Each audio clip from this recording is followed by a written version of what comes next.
Hello and welcome to yet another finance video. The first one that I put out focused on general budget tips. Today I want to talk more specifically about immigrant budget tips.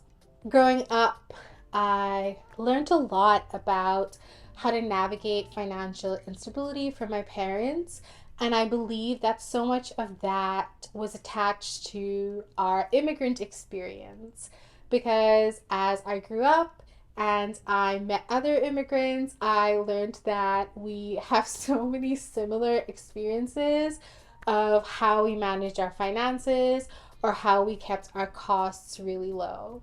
While I do not believe that sharing financial trauma is beautiful, I do believe it's really beautiful to share experiences of abundance despite financial trauma. And practicing immigrant budget tips through my lifetime has really contributed to me feeling like I have access to a really full life, regardless of my financial situation. So, the first one is one of the most spectacular immigrant budget tips that I have ever seen, and that is the four stages of the toothbrush. Yes, not one, not two, not three, but four stages of the toothbrush.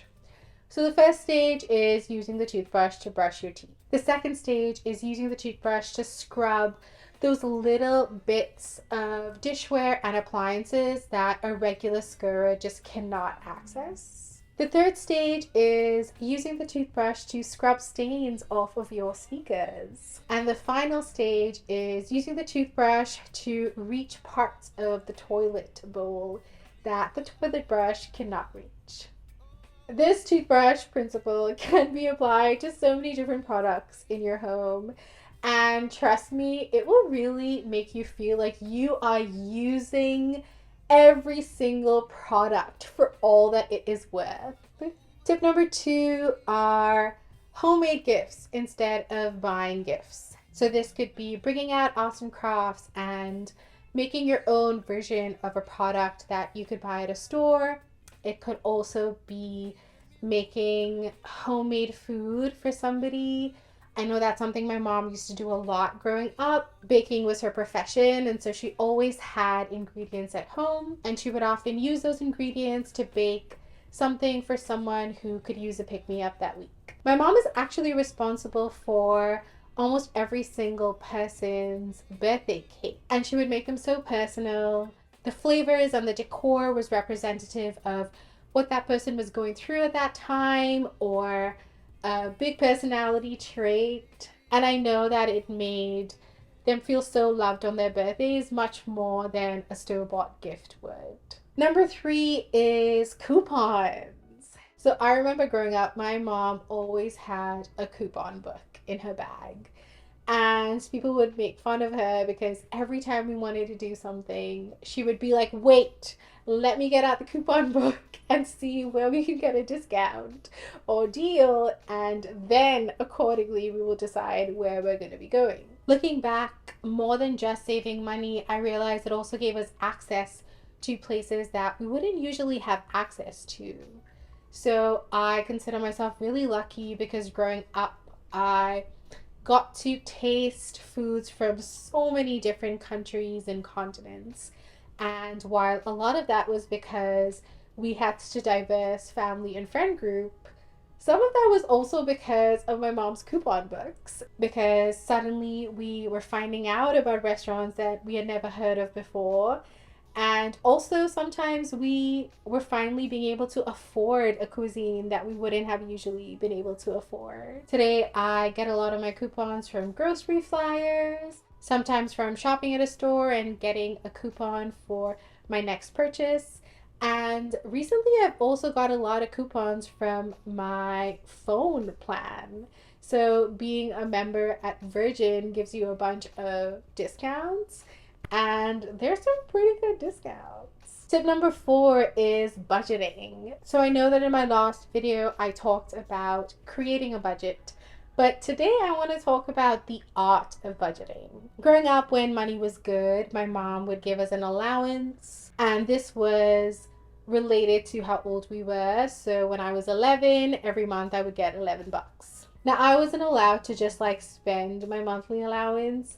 I had to divide it into 4 categories: spending, saving, donating, and taxes. Spending was whatever I wanted, really. Mostly it was me going to the Bacala, or as y'all would call it, the corner shop or convenience store, to buy chocolate.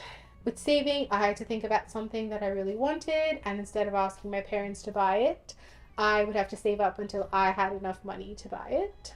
Donating was if there was any cause that I wanted to give money to, or even if I saw somebody on the street who needed money, or even for church if we wanted to give something in the offertory. Now, coming to think of it, that category really helped me understand that whatever money was given to me was money that should always have community in mind. And yeah, that's a principle that I do hold on to till today.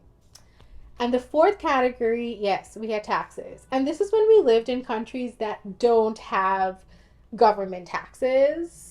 Taxes was basically whenever my parents wanted to buy something but didn't have change, they would take coins from us. But again, because my mom started that process so early in my life, I've never really been one who's like mad at taxes. Like when I get my paycheck, I'm like, okay, that's my paycheck. I'm not like, so much was taken from taxes, because I was dealing with a quarter of my allowance being taken since time I was a child. My final tip, number 5, is sharing resources within community. Growing up, this looked like passing things between family and friends that our household wasn't using anymore. I remember whenever I visited one of my aunties, they would take me in the room and dump out a bag of all the clothes that didn't fit them anymore. And that was basically how I got new clothes. And I've heard other people talk about like resentment about always wearing secondhand clothes. But personally, for me, I loved it because I always had a changing wardrobe, and I got to try outfits that were a little beyond my comfort zone, be a little adventurous fashion wise. Some of my aunties also bought like branded stuff, which like my household didn't really do. So I'd be like wearing this fancy schmancy top, and everybody would be like, oh my gosh, like, are you wearing that? And I like wouldn't even know the brand name. But it was cool to be like, yeah, I am. This practice has been especially helpful now that my partner and I are having a baby, because before buying anything, we reached out to every person we know who has a baby or who has had a baby and asked if there was anything that they were trying to get rid of. And we have spent such little money on baby stuff. So yeah, I think that's all the tips I want to share today. I know there are so many more, but I don't want to make yet another long ass video, so I'm gonna save y'all. I just really wanted to take a moment to honor the ancestral wisdom that has been passed down generations of immigrants that we have been so lucky to receive, knowledge that I'm so excited to continue to share with future generations. Thank you so much for watching this video. If you use any of these money saving tips, please let me know. As immigrants, we gotta stay together. I'll see you in the next video. Bye!